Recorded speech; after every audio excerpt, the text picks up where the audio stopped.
known Adrian and Sandra for a few years and many years, and I think I met them out there at the Walton Park, and they first we went on a boat ride together, and that was the first time we met, and they were just good people, and just had I felt a connection, and stuff. So, and then later on through Matt and stuff, invited to their home to move the citrus plant, and he's just always encouraging, and me, and after my dad passed, and he kind of became a father figure to me, and I just miss him, and I just want to honor him, and he was always encouraging me, and whenever he'd call, and I knew he was, like Matt said, he was very independent and stuff, but if he called and he needed help, so I'd always go help him and help out and do whatever they needed me to do, and I enjoyed it, and helping them, and it was just a joy to be around them, and they ministered to me so much, and it's just, I don't know, I'm not used to getting up in front of people, so I gotta love them.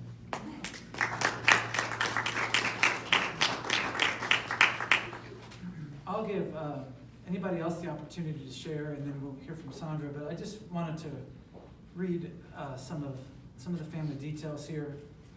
Again, Adrian Edwin Stallman, 79, passed on August 16th, 2021.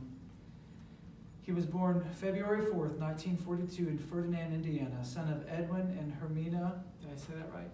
Hermina? William Stallman.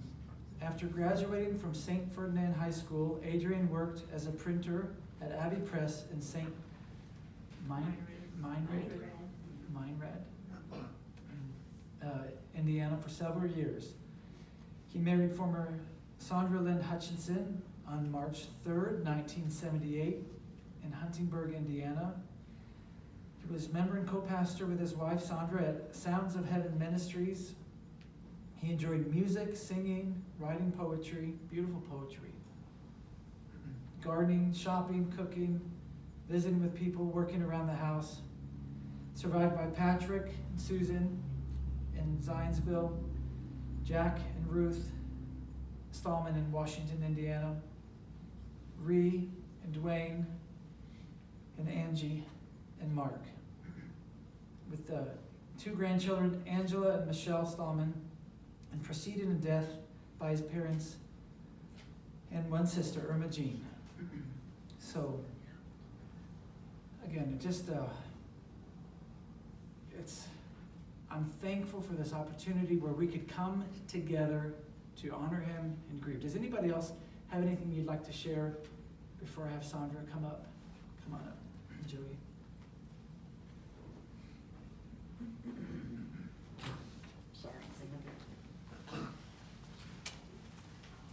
I have known Sandy and Adrian about 33 years. I met them when they lived in Livingston. They were excellent babysitters for my two kids.